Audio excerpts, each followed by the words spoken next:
Hey everyone, we're going to be talking about rapport building techniques today. Uh-huh. These are strategies that we can use to connect better with other people. Yes. And we're going to be focusing on three specific ones today. Pacing, mirroring, and leading. Right. And I think you might be surprised by how much is happening sort of under the surface when we use these techniques. Yeah, it's true. These techniques sort of tap into that human need to feel connected and understood. And they're not about manipulation. They're really about establishing trust and rapport, which is the foundation for effective communication and learning. Absolutely. So let's jump in and start with pacing. Okay. So what does pacing mean? What is that? So pacing is about aligning yourself with someone's communication style. So like their speed, their tone, their energy level. Got it. And it's about creating a sense of familiarity and harmony. The key is to be subtle about it. Yeah. It's not about mimicking or copying, but it's more about just creating a comfortable flow in the conversation. So it's less about becoming a mirror image of the other person. Yeah. And more about adjusting your communication to kind of match theirs. Exactly. Okay. So imagine you're trying to find a shared wavelength. So for example, if you have a student who speaks really slowly and thoughtfully, as a teacher, you might adjust your speaking pace to match theirs. Got it. And that helps ensure that the information is delivered in a way that resonates with them. Yeah, that makes total sense. Yeah. It's like you're meeting the student where they are communication-wise. Yeah. It reminds me of a workshop I went to one time where the presenter was really high energy. Oh, yeah. But the audience was kind of more reserved. And they kind of picked up on that, and they shifted their tone and their pace a little bit. Yeah. And it like completely changed the energy in the room. Wow. Like people became so much more engaged. Yeah. So that's a great example of pacing done well. That is, yeah, that's great. Yeah, it's subtle, you barely notice it. Right. But just creates that sense of ease and connection. Yeah. And speaking of subtle, let's talk about mirroring. Okay. Mirroring. I always think of those funny videos where people are trying to copy each other's movements. Right. But I know there's more to it than just mimicking somebody, right? Yeah, definitely. Yeah. Mirroring is more about matching another person's nonverbal behavior. So this could be their posture, gestures, facial expressions, even their breathing. Wow, really? When done correctly, it creates a subconscious sense of similarity, but it's important to remember that mirroring should never be obvious or mocking. Right. It should be a genuine reflection. So rather than copying every move someone makes, it's more about subtly reflecting their body language. Right. Almost like a dance. Yeah, like a dance. Yeah. Exactly. It's about sending a nonverbal message that you're present and attentive. For example, if you have a student who sits back with their arms crossed, you might subtly mirror that posture to create a more comfortable environment for communication. It's not about being a copycat. It's about establishing a connection. Yeah, I'm starting to understand how these techniques can be really powerful, especially in a classroom setting. Yeah. It's like you're speaking the same language, both verbally and non-verbally. Right. This reminds me of contagious yawning. Oh, yeah. You know, like when somebody yawns and then suddenly you can't help but yawn too. I read that it's because of something called mirror neurons in our brain. That's right. So fascinating. Mirror neurons play a huge role in empathy and our ability to connect with others on an unconscious level. Yeah, it's amazing how much is happening beneath the surface. It really is. Right. So we've talked about pacing and mirroring. Now I'm curious about leading. So how does leading build on that rapport that we've established through pacing and mirroring? So leading involves gently guiding the other person toward a desired state or outcome. It's not about control or manipulation. Right. It's about using the connection you've built to subtly influence their behavior or thinking. And of course, it's crucial to do this with respect for the other person's autonomy. So it's less about taking the reins and more about nudging the interaction in a positive direction. Precisely. Okay. Think of it as an invitation rather than a command. Got it. So for example, if you want to encourage class participation, you might share your own thoughts first to prompt students to contribute to the discussion. You're leading by example and creating a space where students feel comfortable sharing their ideas. Oh, I see. It's about creating that win-win situation where both parties benefit. Yes, the win-win principle is essential here. Yeah. In fact, I'd take it a step further and say it's about win-win-win. Oh, okay. Where the benefit extends beyond the individuals to the larger system or community. So when students feel comfortable and engaged in a classroom, the entire learning environment thrives. I love that. Win-win-win. Right. What a fantastic way to think about these techniques. So we've covered pacing, mirroring, and leading, 3 really powerful techniques for building rapport. Yes. So what are some final thoughts that you have about these techniques, especially in a classroom setting? Well, it's important to remember that these techniques are skills. Okay. The more you use them, the more natural and effective they'll become. That makes sense. It's also crucial to be mindful and respectful, to be genuine in your interactions, and to avoid using these techniques to manipulate or control others. Yeah. Instead, focus on building authentic connections that foster trust and understanding. Absolutely. Yeah, building rapport should always be about creating genuine connection. Exactly. Yeah. And you know what's really interesting? That's why. When we talk about communication, we often focus on the importance of listening, but these techniques highlight the importance of observation. It's not just about what people say, but it's about how they say it. Yeah. And how their body language supports or contradicts their words. That's such a great point. Yeah. Yeah, to be a really skilled communicator, you have to be a keen observer. Yeah. Right? The more attuned we are to those subtle cues in our interactions, the more effectively we can connect with others. And that connection is really at the heart of building strong relationships, both personally and professionally. Absolutely.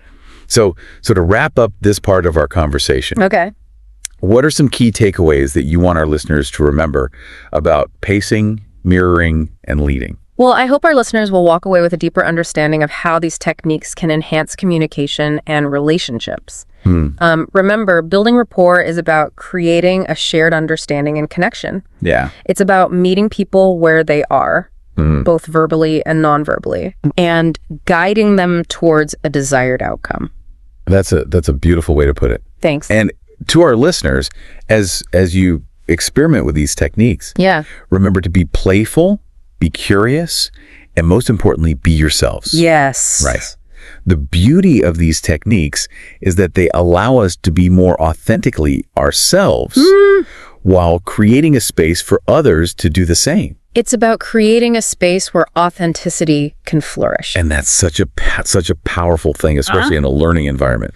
Now, before we move, I'm curious, we've been talking about rapport in the context of the classroom. Right.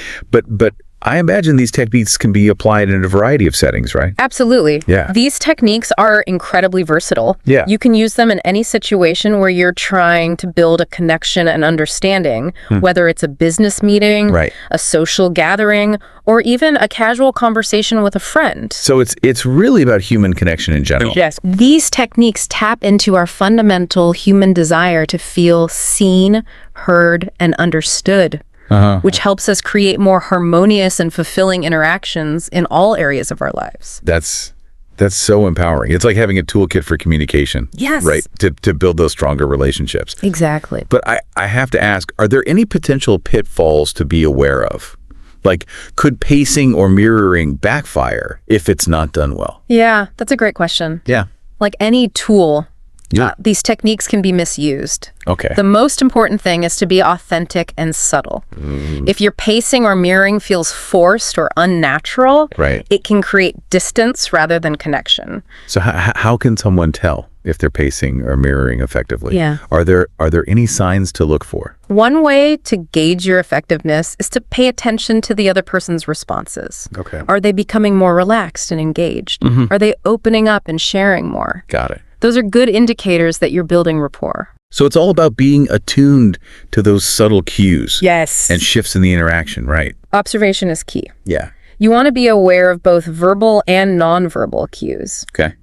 For example, if you notice that a student is speaking softly and looking down, you might want to soften your tone and make gentle eye contact to create a sense of safety and connection. This is making me realize how much awareness and intentionality goes into building rapport.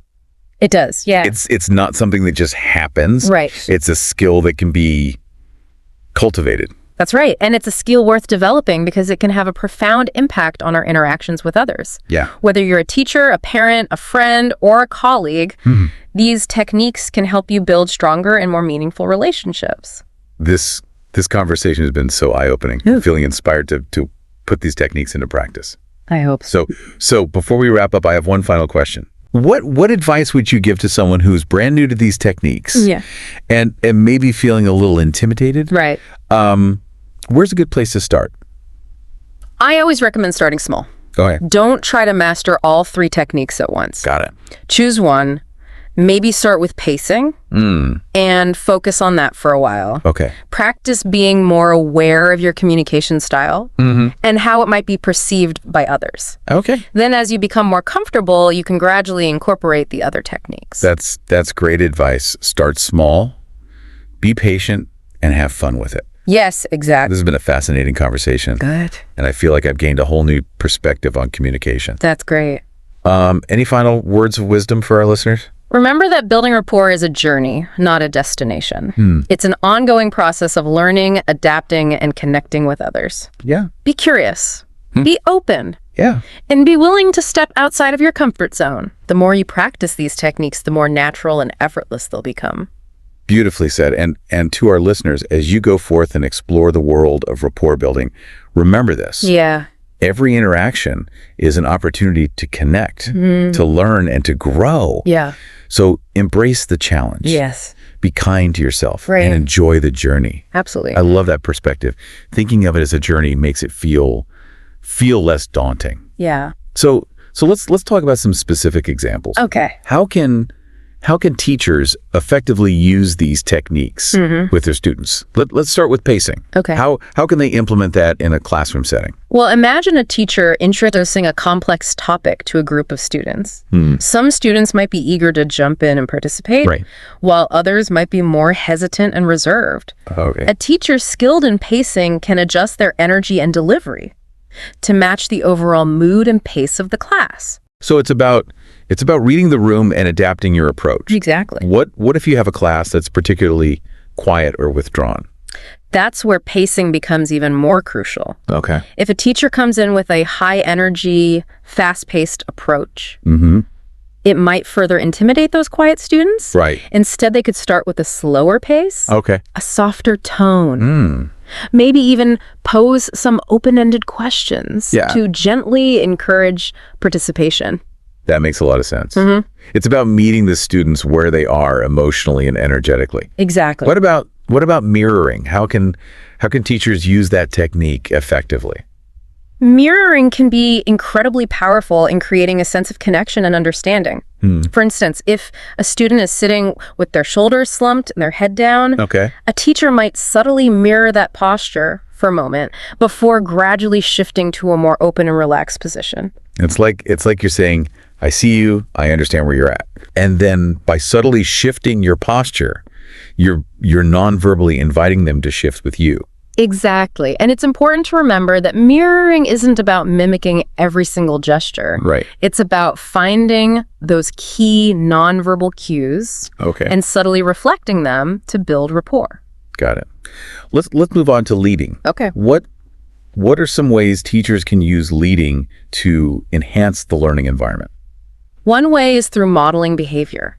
If you want students to be active participants in discussions, you as the teacher can demonstrate that by actively engaging in discussions yourself. Got it. Share your own thoughts, ask questions, and show enthusiasm for learning. So you're setting the tone. Yes. And creating a space where participation feels natural and encouraged. Exactly. What about leading students toward specific learning outcomes? Right. How does that work? It's about setting clear expectations and then gently guiding students towards those goals. Let's say a teacher wants students to collaborate effectively on a group project.